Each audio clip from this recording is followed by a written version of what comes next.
할렐루야. 네, 하나님께서 우리에게 주시는 말씀은 사도행전 16장 10절입니다. 사도행전 16장 10절입니다. 사도행전 16장 10절입니다. 네, 우리 한 절이니까 다 같이 한 목소리로 읽도록 하겠습니다. 사도행전 16장 10절입니다. 같이 읽도록 하겠습니다. 시작. 그 환상을 바울이 본 뒤에 우리는 곧 마게도니아로 건너가려고 하였다. 우리는 마게도니아 사람에게 복음을 전하기 위하여 하나님께서 우리를 부르신 것이라고 확신하였기 때문이다. 아멘. 우리 한번 다시 읽어봅시다. 시작. 그 환상을 바울이 본 뒤에 우리는 곧 마게도니아로 건너가려고 하였다. 우리는 마게도니아 사람에게 복음을 전하기 위하여 하나님께서 우리를 부르신 것이라고 확신하기 때문이다. 아멘. 네, 오늘 말씀의 제목은 인생은 확실하게 라는 제목으로 말씀을 선포하도록 하겠습니다. 우리 옆 사람과 인사합시다. 인생을 확실하게 삽시다. 인생을 확실하게 삽시다. 네, 확실하게 삽시다. 제가 오늘 머리를 자르러 갔습니다. 제 머리가 어떤가요? 멋있어요. 네, 감사합니다. 거울을 자주 보지 않게 되는 그런 일이 일어났는데, 네, 머리를 자르러 갔는데 제가 좀 늦었습니다. 늦으니까 이런 감정이 올라오더라고요. 미안한 감정이 올라오더라고요. 그래서 머리를 잘라주시는 분이 저한테 물어봤어요. 어떻게 잘라드릴까요? 물어봤을 때 제가 라고 했습니다.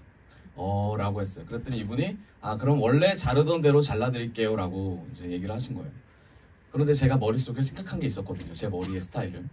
네, 연예인은 아니지만 그래도 연예인 같은 그런 머리를 생각하면서 생각을 하고 진짜 말을 하려고 했는데 말하기가 너무 미안한 거예요. 왜냐면 저 때문에 앞에 사람도 기다리고 있었고 뒤에 사람도 기다리고 있었거든요. 제가 이제 그 사이에 껴가지고 머리를 자르게 됐는데 제가 머뭇거리는 그 순간 바리깡이 들어왔습니다. 그래서 옆에를 이렇게 갑자기 이렇게 올려치기 시작했어요. 근데 제가 이런 표현을 갑자기 했어요. 그러니까 이분이 갑자기 멈췄어요. 그럼 어떻게 잘라드릴까 했는데 이미 잘랐잖아요. 그래서 그냥 잘라주세요 라고 했는데 마음은 어때요? 그만 잘랐으면 좋겠다라는 생각을 했는데 이분이 계속 물어보는 거예요. 어디까지 칠까요? 그냥 알아서 쳐주세요 하다가 여기까지 간 거예요. 제가 그래서 확실히 알았습니다. 머리도 확실하게, 네, 인생도 확실하게 살아야 된다는 거 알았습니다. 여러분, 인생을 확실하게 삽시다. 네, 어떤 인생을 사시던지 확실한 인생을 살았으면 좋겠습니다. 오늘 우리가 말씀을 보면 이제 사도행전에 대한 얘기를 하고 있습니다. 사도행전은 우리가 잘 알다시피 바울의 1차, 2차, 3차 여행을 배경으로 해서 만들어 놓은, 그렇게 적어 놓은 이제 기록입니다. 근데 우리가 읽었던 이 16장은, 그리고 계속해서 읽을 이제 17장의 내용은 사도행전에서 바울이 2차 전도 여행 중에 일어난 사건을 적은 것입니다. 1차 전도 여행 사건을 마무리하고 나서 2차 전도 여행을 이제 시작하는데 바울의 마음속에 1차가 성공했으니 2차 또한 성공할 거라는 강한 확신을 가지면서 시작을 하게 됩니다. 그런데 바울이 예상한 것과 달리 어느 부분에서는 확실하게 되고 어느 부분에서 확실하게 되지 않는 일어납니다.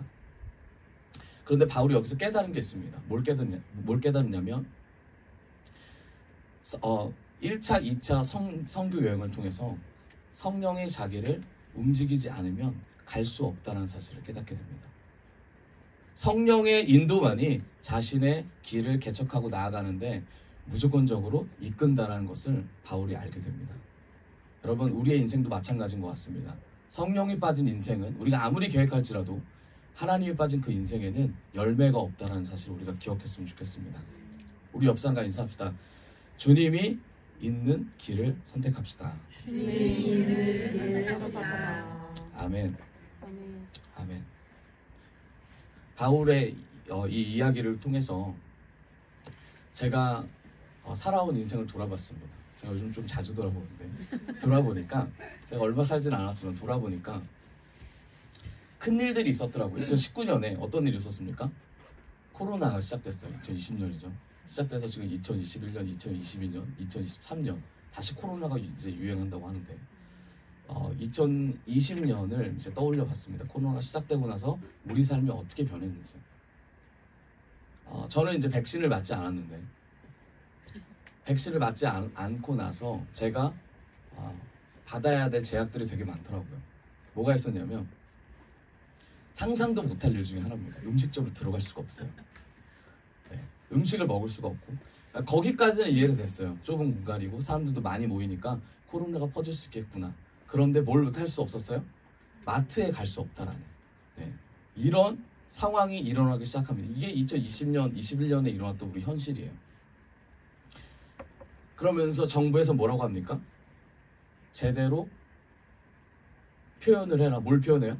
네가 백신을 맞을 건지 안 맞을 건지. 백신을 맞으면 어떻게 됩니까? 들어가고 백신을 맞지 않으면 끝까지 들어가지 못하고. 정부에서는 계속 그런 지침을 내려왔어요. 교회는 어떻게 말하죠? 교회는 뭐라 그래요? 모이지 말라고 말하죠. 저희가 빌라에 살 때 구청에서 주일날 찾아왔습니다. 경찰관이랑 대동에서 찾아왔어요. 그래서 제가 나갔습니다. 너무나 시끄러워서 죄송합니다. 그랬더니 그것 때문에 온 게 아니라 뭐 때문에 온 거였냐면 집합금지 명령을 어겼다라고 해서 찾아온 거였어요. 근데 그때는 막 강하게 할 때는 아니었습니다. 그래서 좀 권고하는 입장이었어요. 그래서 저희가 교회로 등록돼 있고 저희가 모여서 하나님을 예배하는 그런 교회입니다 라고 말을 하니까 이제 가게 됐습니다. 2020년도 그렇고 2021년도 그렇고 앞으로 2023년 이후의 삶은 우리가 예측할 수 없습니다. 그런데 성경은 말하죠. 뭐라고 말합니까? 곧 환난의 때가 오고 핍박의 때가 오고 하나님이 이 모든 상황을 예비하셨고 예수님이 재림하시고 그리고 예수님을 선택한 그리고 하나님 앞에 선택받은 백성이 다시 한번 하나님께 선택되어서 천국에 간다라는 것이 우리가 성경 내용을 통해서 너무나 잘 알고 있잖아요. 여러분 바울이 1차, 2차, 3차 전도 여행을 통해서 이 하나님의 계획을 마음속에 품으면서 계속 전도 여행을 떠나기 시작합니다. 그러면서 전도 여행을 하는 도중에 어떤 일이 계속 일어나냐면 아까 말씀드렸듯이 복음을 받아들인 자가 있고 복음을 배척하는 자가 생기기 시작합니다. 복음을 배척하면 어디까지 배척을 하냐면 돌로 때려서 기절시킬 정도로 배척을 하기 시작해요. 우리도 많이 경험하잖아요. 배척받거나 핍박받지 않은 분이 없다라는 사실을 압니다. 우리 지금 여기 앉아있는 우리 지용 어린이도 여기 앉아있기까지 얼마나 많은 핍박과 얼마나 많은 배척을 당했는지 몰라요. 네, 근데 그게 그리스도였으면 좋겠습니다. 그리스도로 인하여 우리가 핍박받고 배척당했을 때 하나님께서 상급을 주실 줄을 믿습니다. 그런데 우리가 해야 될 일들이 있습니다. 그게 뭐냐면 인내입니다. 인내. 인생을 확실하게 살려면 우리가 그리스도를 선택해야 되는데 그리스도를 선택하려면 우리 인내가 반드시 필요합니다. 여러분 인내라는 단어 잘 아시죠? 네, 끝까지 참는 게 인내죠. 네, 인내. 그런데 그냥 인내만 해서는 될까요? 저 사람이 나를 핍박해요. 내가 예수를 믿는다고 했는데 우리 집안에서 나를 계속 괴롭히고 계속 무시하고 계속 핍박이 계속 들어와요. 근데 인내라는 단어로 참고 기다리기만 하면 될까요? 저는 그런 줄 알았어요. 그래서 욕이 생겨도 욕이 나와도 어떻게 해요? 욕을 밖으로 내뱉지 않고 최대한 웃으면서 잘 하려고 했었어요. 사역자가 되고 나서 그 모습은 더 강해졌습니다.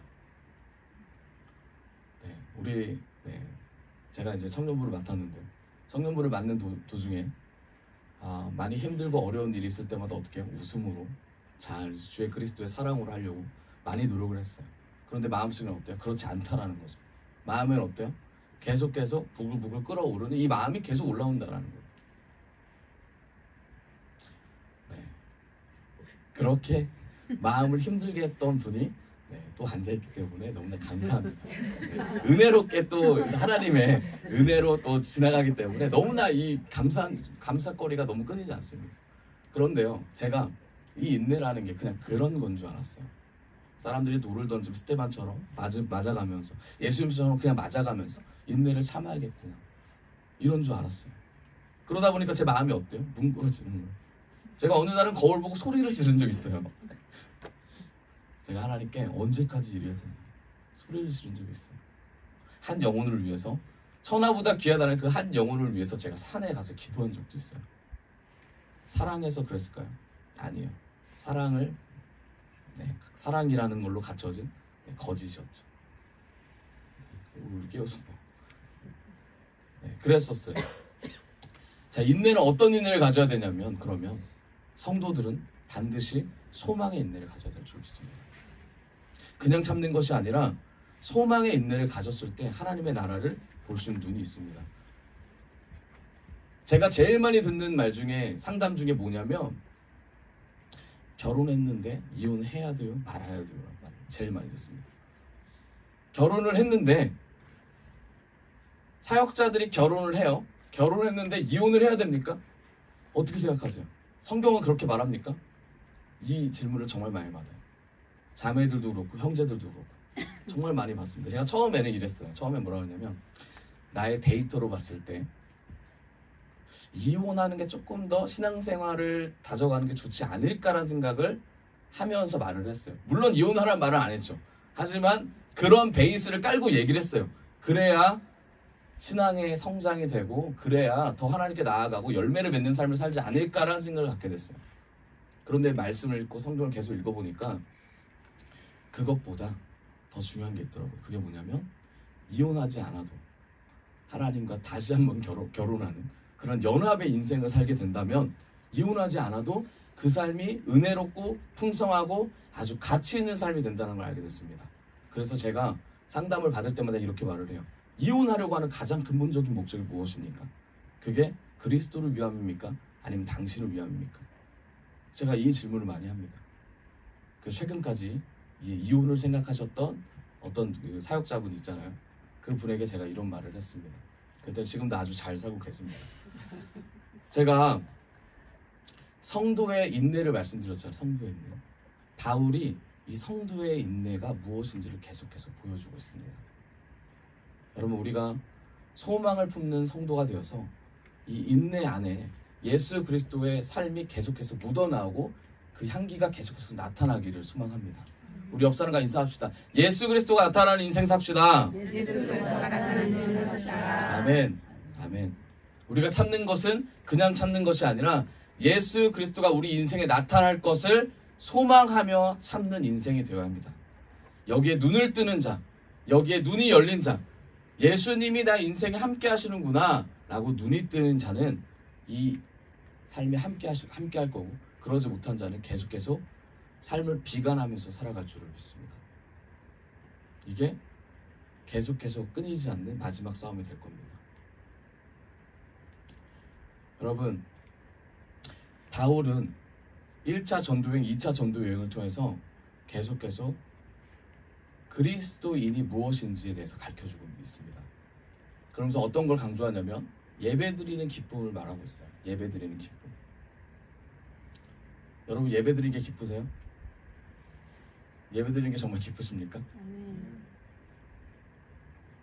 왜 예배드리는 게 기쁘세요? 왜 예배드리는 게 기쁘세요? 한번 생각해 보세요. 왜 이게 기쁜가? 왜 이게 기쁠까? 왜 이게 기쁠까? 왜 나는 예배드리는 게 기쁘지? 왜 나는 예배 자리 가고 싶지? 나는 왜 예배 자리에 사모하지? 나는 왜 예배 자리를 위해서 기도할까? 말씀을 놓고 왜 사모하고 왜 기도할까? 이걸 한번 생각해 보세요. 만약에 이 부분이 되지 않는다면 정말 예배 드리는 게 기쁜지를 점검해 보세요. 예배가 왜 기쁘냐면, 예배 중에 하나님의 터치가 있기 때문입니다. 성령님의 감동이 있기 때문이에요. 예배 중에 생각하지 못하는 깨달음을 우리 안에 심겨주기 때문입니다. 예배가 기쁜 이유가 뭐예요? 우리의 삶의 의미를 알려주기 때문이에요. 확실하게 살 수 있도록 도와주기 때문입니다. 몰랐던 영적인 문제가 풀어지기 때문이에요. 그래서 예배가 기쁜 거예요. 가장 중요한 게 뭐예요? 나의 구원의 길을 예배를 통해서 열어주시기 때문입니다. 그런데요, 안타깝게도 많은 교회들이 예배 자리에 오는 것, 그리고 예배를 강조하는 것, 그리고 예배의 중요성을 많이 놓치고 있습니다. 이 말이 무슨 말이에요? 예배는 영적인 활동이에요. 일반적인 활동과는 완전 다른 게 영적인 활동입니다. 예배입니다. 예배는 하나님을, 내가 하나님께 나아간다라고 하는 우리의 영적인 고백이에요. 그럼 어떻게 나와야 돼요? 어떤 마음으로 나와야 돼요?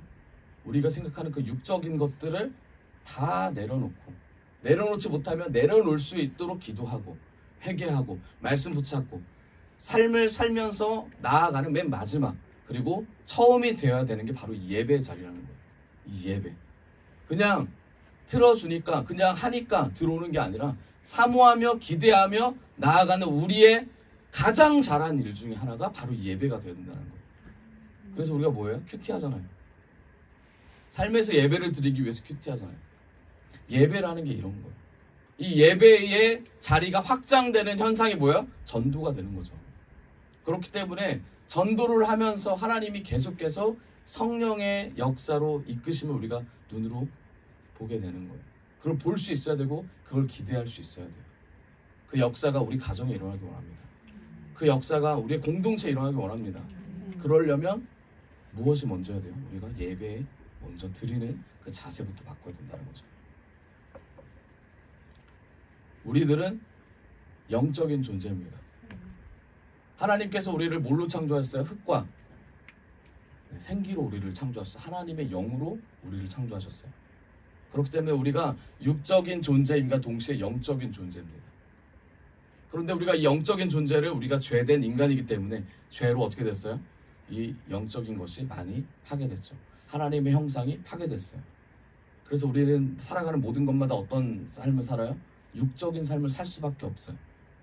그래서 죄인으로 죄를 범할 수밖에 없는 것이 우리들입니다.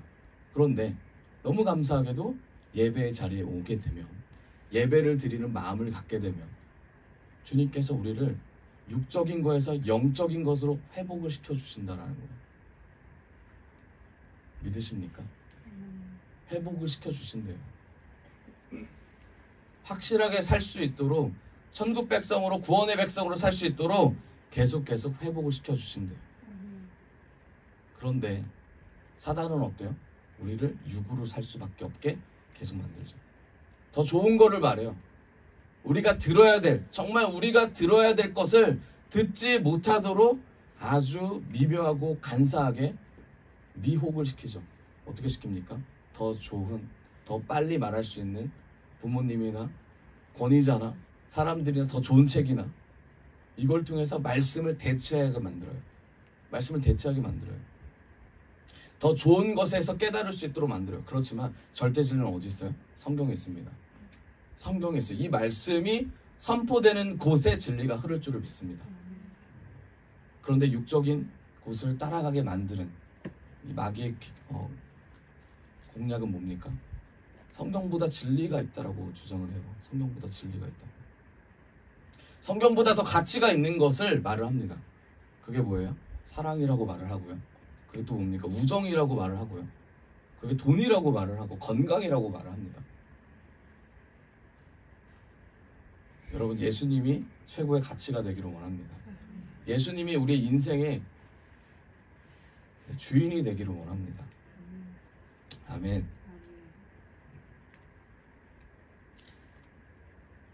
바울이 회심을 하는 사건을 우리가 너무 잘 알고 있어요. 바울이 회심을 하죠. 회심을 하고 나서 바로 이제 3년간에 바로 사역을 안 하고 3년간 하나님의 나라를 꿈꾸고 소망하며 자기를 점검하는 시간을 가집니다. 이게 3년이에요. 3년. 이 3년간 정확히 무엇을 했는지는 성경에 나오지 않지만 이 3년간 하나님과의 교제를 하기 시작합니다.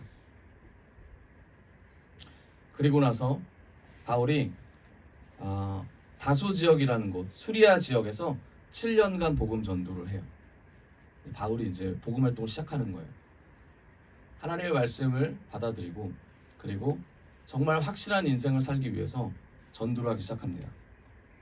예배 자리에 나오고 전도를 시작하는데 우리는 이거를 1차, 2차, 3차 전도여행을 하지 않고 0차 전도여행이라고 하는데 전도여행을 시작합니다. 그런데 바울이 뭘 하냐면 전도여행을 하는데 그 지역이 있잖아요. 그 지역을 한번 띄워주세요. 지역을 아시아만 돌아다니기 시작합니다.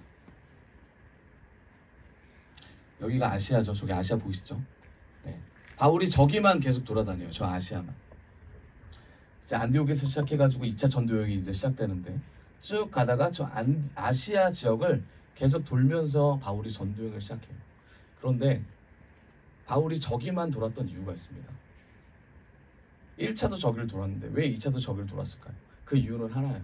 뭐 여러 가지가 있겠지만 가장 큰 이유는 바울 마음속에 뭐가 있었냐면 새로운 곳에 가서 말씀을 전할 때에 오는 두려움이 있었어요. 두려움. 당시에 유대 민족에게만 바울이 전했습니다. 이방 민족에게 복음을 전하지 않았어요. 그러다가 이제 하나님께서 성령을 통하여 이제 길을 여시는데 길을 여시기 전까지도 바울은 계속 어떤 마음이 있냐면 계속 유대인들에게 전했으면 좋겠다라는 마음을 가지고 있어요. 그래서 제가 이 바울의 마음을 제가 다시 덧입혀서 저를 돌아보니까 저도 그렇더라고요. 제가 신학교 학생들이나 그리스도인들 모인 곳에 가서 말씀을 전하면 되게 잘 말해요. 제 틀린 거, 옳지 않은 거, 제가 변해야 될 거 막 이런 얘기를 하면서 말씀을 가지고 얘기를 합니다. 그런데 그리스도인에 대해서, 그러니까 뭐죠? 기독교에 대해서 하나도 모르는 사람 앞에서 제가 말하기가 부담스럽더라고요. 다 경험해보지 않으셨어요? 그리스도인이 없는 그런 모임에서 갑자기 손을 들고 난 그리스도인이니까 이제부터 복음을 전할 거야 라고 하면 부담되지 않으세요? 무엇부터 전할지 모르겠고 내가 전한다고 해서 이들이 들어줄지 모르겠고 라는 그런 부담감이 있잖아요.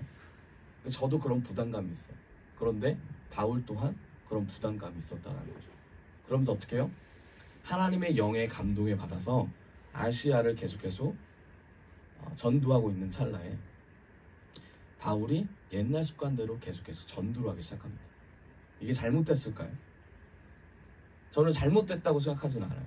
그런데 이게 바울의 한계였다라고 말할 수 있어요. 우리가 하나님이 주신 마음을 가지고 삶을 살 수 있어요. 그리고 직장에서 복음을 전할 수도 있고 계속해서 나아갈 수 있어요. 그렇지만 우리에게 반드시 한계라는 것이 찾아온다는 거예요. 어떤 한계냐면 영적인 한계예요. 영적인 한계. 그 영적인 한계를 민감하게 우리가 반응했을 때 나오는 모습들이 있습니다. 그게 뭐냐면 반드시 주님 앞에 다시 한번 엎드리게 돼요. 반드시 주님 앞에 주님 나의 영적인 한계를 알려주셔서 감사합니다. 주님 내가 내 생각으로 주님의 일을 하게 됐군요. 반드시 주님 앞에 엎드리는 단계가 옵니다. 그럼 어떤 일이 일어나냐면 주님 앞에 영적인 한계를 느끼고 다시 한번 엎드리는 순간 영적인 궤도가 달라집니다. 영적인 스펙트럼이 넓어져요. 보는 눈이 달라지고 주님이 주시는 은혜가 무엇인지를 다시 한번 경험하게 돼요. 바울이 주님께 은혜를 받아서 아시아를 돌다가 영적인 스펙트럼 주님 앞에 다시 서는 계기가 됩니다. 그게 어디냐면 사도행전 16장 6절을 보시죠.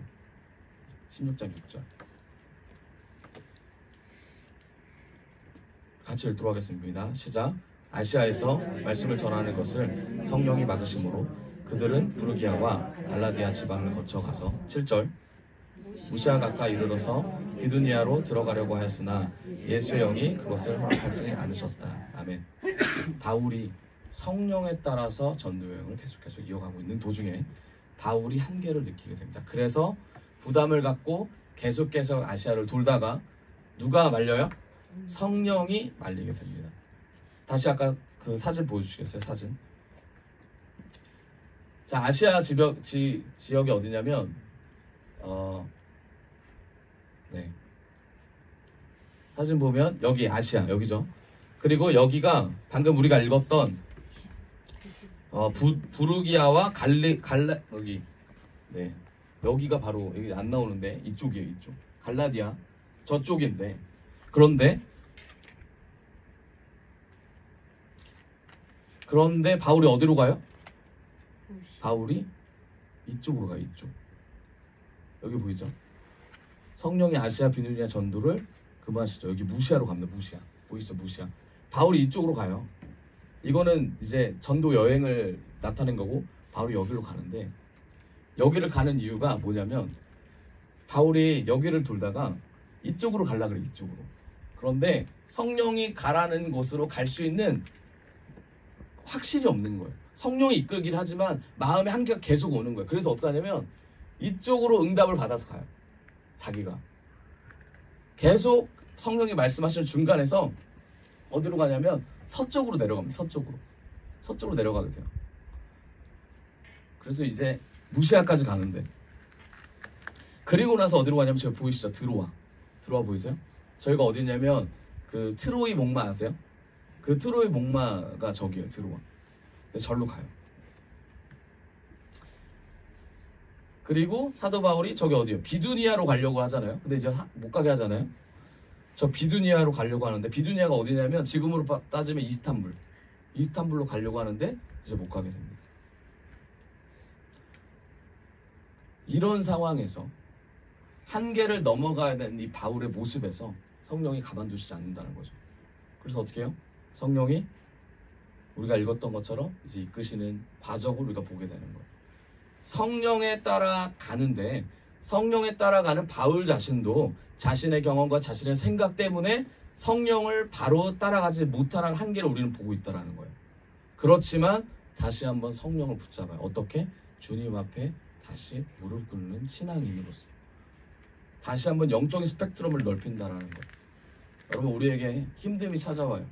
성령님이 이걸 하라 그랬는데 이걸 계속하다 보면 성령이 또 어떻게 말씀하세요? 저것도 해라, 이것도 해라 말씀하세요. 우리는 뭐라 그래요? 주님, 아직 이거를 해야 될 사람이 없으니 전 이걸 계속하겠습니다 라고 주님과 타협하는 우리의 모습을 너무 많이 볼 수 있죠. 그렇죠? 하지만 주님께서는 우리에게 주시려고 하는 은혜들이 있어요. 그게 뭐냐면 하나님의 마음과 성령의 이끄심입니다. 여러분, 인생을 확실하게 살려면 우리의 마음보다는 성령의 이끄심에 반응하셔야 돼요.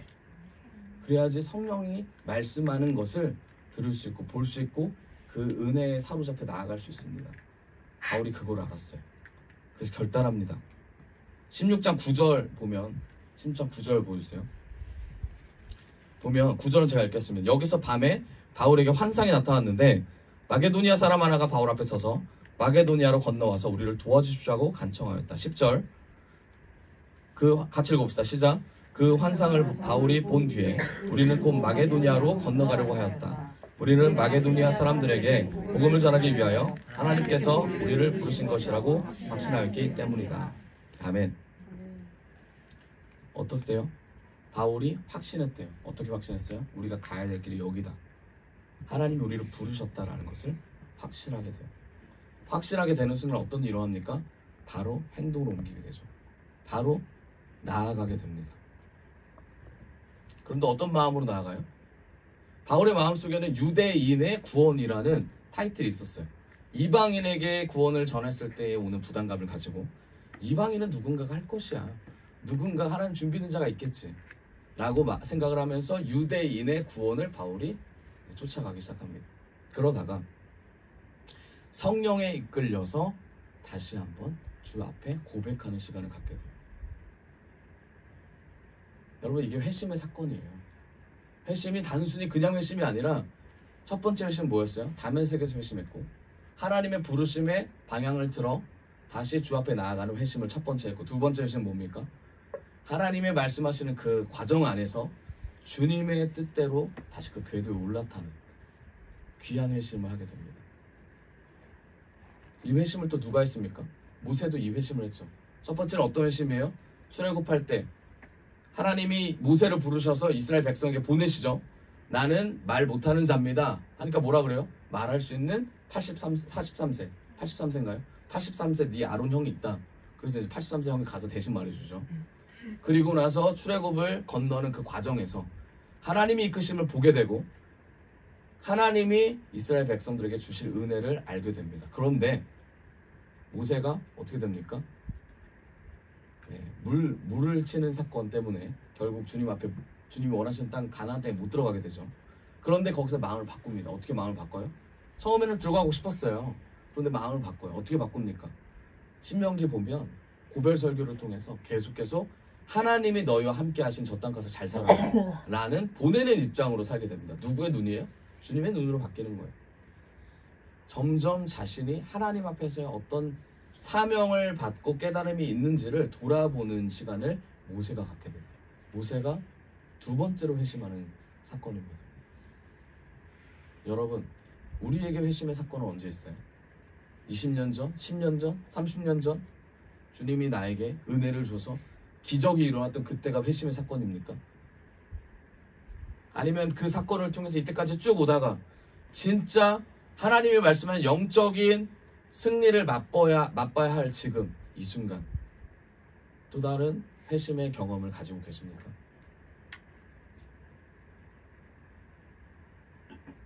사도 바울은 이 2차 회심을 통하여 결국은 성령에 이끌려 어디로 가요? 마게도니아로 갑니다. 마게도니아로 가요.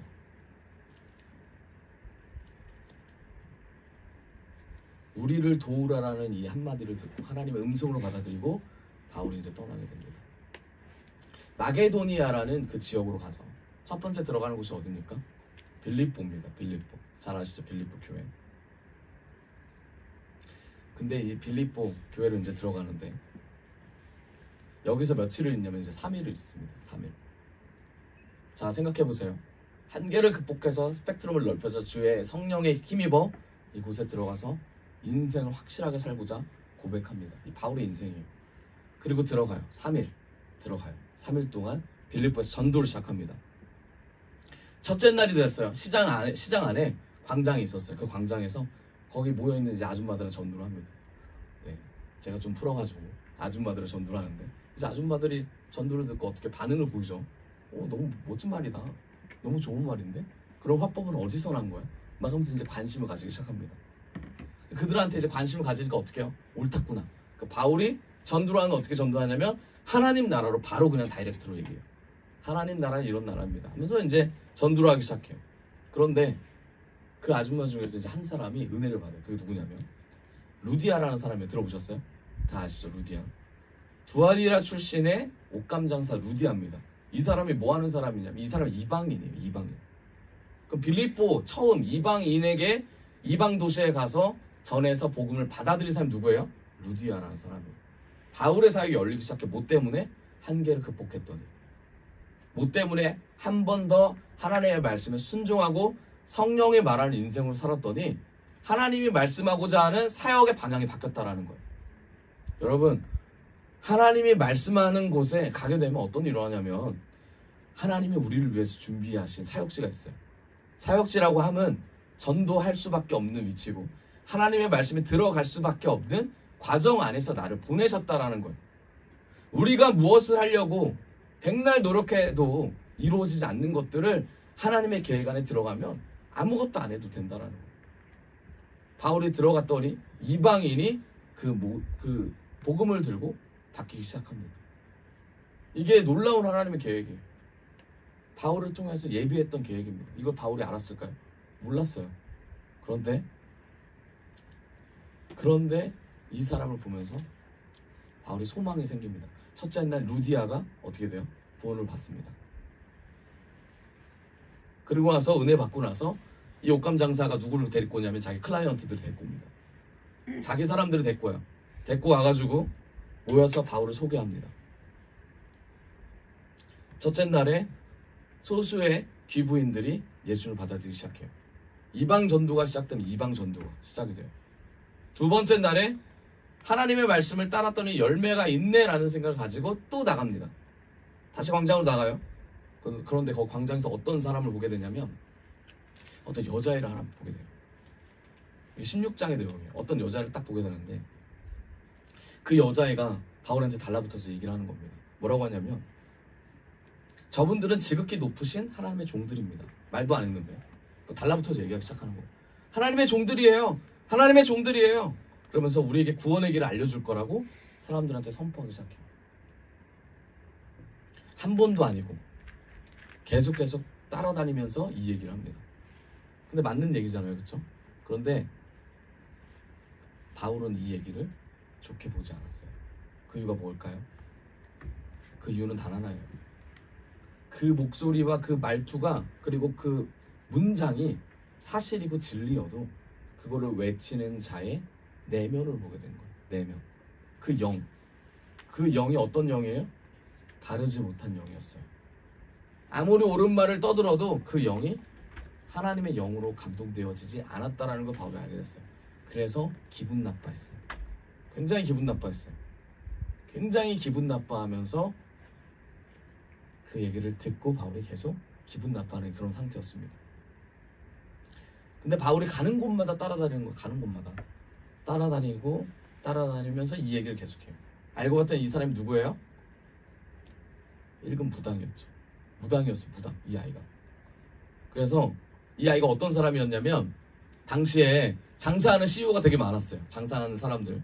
CEO들이 이 아이를 찾아갑니다. 찾아가서 뭐라 그러냐면 나 이거 업종하면 잘 될 것 같아? 못 될 것 같아? 그럼 얘가 뭐라고 하냐면 고! 스탑! 이 얘기를 해줬어요. 그러면 고 하면 뭐예요? 잘 되는 거고 스탑하면 안 되는 거고. 이거를 해줬던 사람일까? 여기 있었던 사람들이 좋아했을까요? 싫어했을까요? 이 지역에 있었던 사람들이 엄청 좋아하죠. 엄청 좋아해요. 엄청 좋아해요. 그런데 이런 애가 계속 바울을 쫓아다니면서 뭐라 그래요?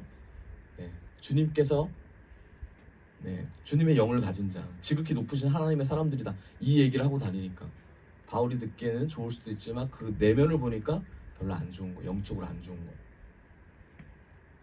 열매로 나타납니다. 어떻게 나타나면 그날 전도했을까요? 못했을까요? 전도 하나도 못했어요.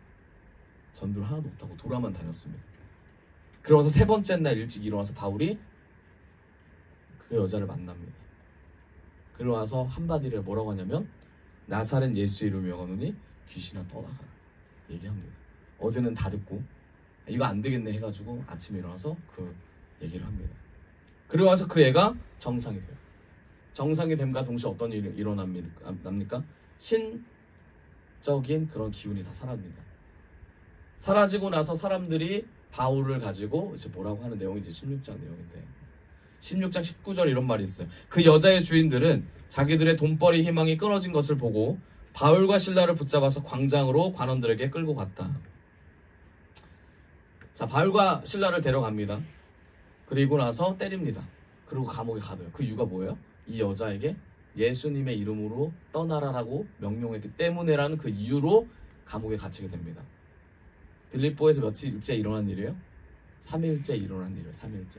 누구 말 듣고 따라갔다가 성령의 은혜로 갔다가 자신의 한계를 넘었다가 매맞았어요. 자신의 한계를 쫓아갔다가 자신의 한계를 부수고 나아갔다가 예수님의 권능을 사용했다가 어떻게 됐어요? 3일 만에 이런 일을 겪게 됩니다. 여러분 어떠세요? 여러분들에게 이런 일이 일어난다면 어떠시겠어요? 감사하고 나아가시겠어요? 아, 내가 진짜 성령의 은혜로 하나님의 능력으로 저 사람을 출산했기 때문에 내가 성령의 사람이다. 감사합니다 주님 하면서 나가실 수 있겠어요? 또 다른 일을 계속 하실 수 있겠어요? 이렇게 사람들에게 문매를 맞아가면서 하실 수 있겠어요? 저는 어려울 것 같더라고요. 한 일주일 쉬었다가 한 달 쉬었다가 좀 이제 보면서 하지 않았을까. 그만큼 믿음이 없고 연약한 사람이라는 거죠. 그리고 감옥에 갇혔습니다. 감옥에 갇혔어요.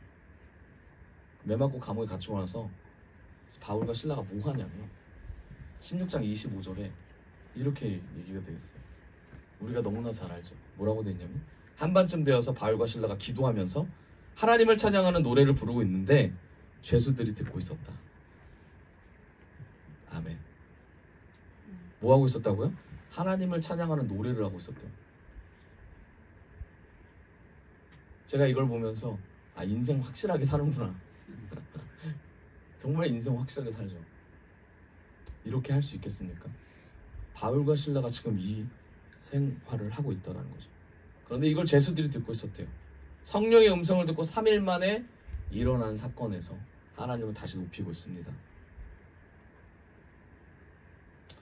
그런데 자, 시각을 바꿔봅시다. 성령의 역사가 며칠 만에 일어났어요? 이제 3일 만에 일어났죠. 그렇죠? 귀신이 나간 게 3일 만에 역사가 일어난 거예요. 3일 만에 귀신을 쫓아내는 역사를 경험했어요. 누가? 바울과 실라가. 그런 마음속에 뭐가 있어요? 와, 이거 진짜 확실한 거네 라는 마음이 있죠. 근데 우리의 초점은 어디 있어요? 핍박과 환난에 있기 때문에 성령의 역사를 제한하는 거예요. 핍박과 환난을 바라보는 순간 우리는 뭐가 무섭습니까? 뭐가 무서워요? 주님이 일하실 것이 두려워지게 돼요. 진짜 그리스도인이 되는 것을 무서워한다는 거예요. 그런데 진짜 그리스도인이 되면 환경, 상황, 그것이 무섭거나 두려워지는 것보다 기쁨과 희망과 행복과 주님이 주시는 화평이 함께 한다라는 것을 알게 됩니다. 환경을 넘어선 기쁨이죠. 이게 주님이 주신 놀라운 능력이에요. 성령에 따라갔을 때 나오는 능력입니다. 여러분, 성령에 힘입어 나아간다라는 말은, 내 한계를 영적으로 뛰어넘는다는 말은 모든 상황에서 주를 높일 수 있다라는 말이에요. 그 상황이 안 온다라는 얘기가 아니라 모든 영역에서 주님을 높일 수밖에 없는 사람이 된다라는 의미입니다. 그런 사람이 되기를 원합니다. 바울이 그것을 우리에게 보여주고 있어요.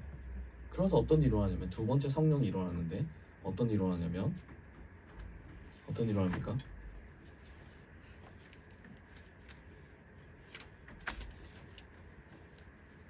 그 다음 절 26절 있나요? 26절 같이 읽겠습니다. 시작. 그때에 갑자기 큰 지진이 일어나서 감옥의 터전이 흔들렸다. 그리고 곧 문이 모두 열리고 모든 죄수의 수갑이며 차고가 풀렸다. 네, 말도 안 되는 일이 일어납니다. 뭐가 일어났어요? 지진이 일어났습니다. 지진이 일어났어요. 두 번째 성령의 역사가 강하게 일어난 거예요. 3일 만에. 주님 말씀 순종한 지 3일 만에. 3일 만에 이런 일이 일어납니다. 이 모습을 보자마자 죄수들이 다 떠나갑니다. 그렇죠? 이게 다 열리고 나서 옥문이 열리고 죄수들이 다 탈출해요. 탈출하는 모습을 본 간수가 어떻게 합니까? 자살하려고 하죠. 자살하려고 하는데 바울이 어떻게 해요? 다가가서 동작 그만. 스탑. 얘기하죠. 나 여기 있어. 우리 여기 있어. 죽지 마. 해가지고 죽지 않죠. 그 다음 절 보여주세요. 다음 절. 그 다음 절. 네. 그리고 나서 뭐 했어요? 무서워 떨면서 바알과 신라 앞에 엎드렸다 라고 되어 있어요. 여러분, 이 사람이 엎드린 이유가 뭘까요?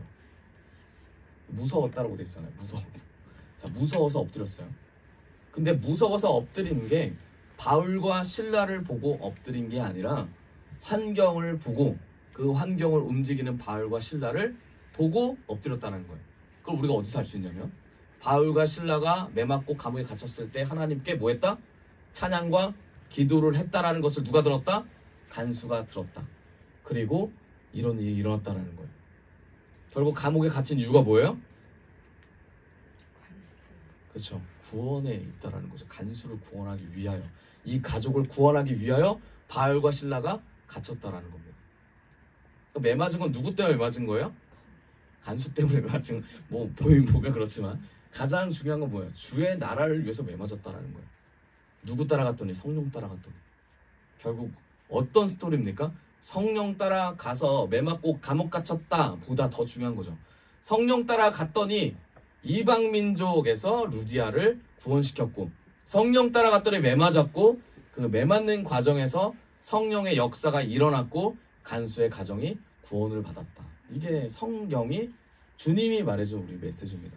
그럼 우리가 따라가서 나와야 되는, 환경적으로 나와야 되는 게 뭐예요? 첫 번째 매 맞아야죠. 죄송합니다, 이 말씀 드려서. 첫 번째 매 맞아야 되고, 두 번째 감옥에 갇혀야 되죠. 그런데 이 상황에서 나타나는 게 뭐예요? 지진이 일어나죠. 사람들이 생각할 수 없는 지진이 일어납니다. 근데 그 가운데 뭐가 있어요? 하나님께 기도와 감사, 찬양, 이게 들어가 있다는 거예요. 이 모든 상황을 주시는 하나님을 향한 우리의 신앙 고백이 들어가 있다는 거예요. 여러분, 우리에게 좋은 일만 일어나지 않습니다. 우리가 때로는 이해하지 못하는 일도 일어나요. 그런데 그때 우리가 무조건 감사와 기도와 찬양을 드리는 것만으로 성령이 일어난다고 저는 보지 않아요. 그럼 어떻게 돼야 돼요? 하나님, 무엇 때문에 제가 이곳에 있습니까? 제가 왜 이곳에서 이런 고난과 이런 핍박을 받습니까? 라는 주님과의 1대1의 관계가 필요합니다. 이게 어떤 관계예요? 영적인 한계를 넘을 때 이 관계가 맺어질 줄 믿습니다. 바울이 이 관계를 맺었어요. 그러면서 나아갑니다. 그러면서 어떻게 됐으면 그 다음 절 보겠습니다. 그 다음 절 읽어봅시다. 시작. 그리고 그들을 바깥으로 데리고 나가서 물었다. 두 분 사도님, 내가 어떻게 해야 구원을 얻을 수 있습니까? 간수의 질문이 어떻게 해야 구원을 얻을 수 있겠습니까? 여러분 어떻게 해야 구원을 얻을 수 있을 것 같아요? 네, 그쵸. 다음 절 봅시다. 그들이 대답하였다. 뭐라고요? 주 예수를 믿으시오. 그리하면 그대와 그대의 집안이 구원을 얻을 것입니다. 아멘. 여러분 성령을 쫓아갔더니 구원의 길로 이끄는 것을 우리가 볼 수 있습니다. 결국 어떻게 연결돼요? 영적인 한계를 극복하고 우리가 인생을 확실하게 살려고 결단하는 순간 모든 상황에 우리의 주변 사람들까지 구원의 길로 연결되는 상황을 우리가 바울의 인생을 통해서 볼 수 있습니다. 여러분 우리의 한계가 뭘까요? 우리의 한계가 무엇인지를 돌아봅시다. 그게 감정이라면 하나님 앞에 이 감정을 올려드렸으면 좋겠습니다. 그게 물질이라면 그 물질 가운데 하나님 내가 붙잡지 못합니다. 성령님 도와주시옵소서. 이걸 극복할 수 있는 영적인 한계를 부어주시옵소서라는 그런 기도를 우리가 드렸으면 좋겠어요. 이게 관계라면 하나님 주 안에서 관계를 맺을 수 있는 힘과 지식과 지혜와 은혜를 더하여 주시옵소서. 마음의 불안감이라면 계속 주님을 찾는 기도를 하셨으면 좋겠습니다. 이 빌립보 교회가 나중에 세워지는 모습을 보게 돼요. 나중에 세워지는 모습을 보게 된다니까요. 바울이 보게 됩니다. 그리고 바울이 너무나 기뻐해요. 그리고 나서 하나님께 영광을 돌리고 감사와 찬양을 돌리면서 하나님이 우리와 함께 하신다는 걸 바울이 전도 여행을 통해서 계속 전파하고 다닙니다. 여러분 우리가 너무나 쉽게 바울의 인생을 접근하죠. 그렇죠? 하지만 이 인생은 쉬운 인생이 아니에요.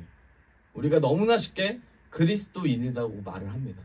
그런데 그리스도인은 쉽게 얻어지는 것이 아니에요. 그리스도인은 주님과 함께 죽어야 되고 주님과 함께 다시 살아나야 될 줄 믿습니다.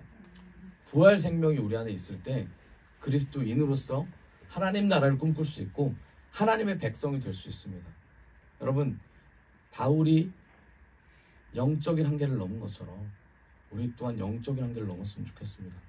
명확하고 진실하고 구체적으로 하나님 앞에 다시 서는 우리 모두가 됐으면 좋겠습니다.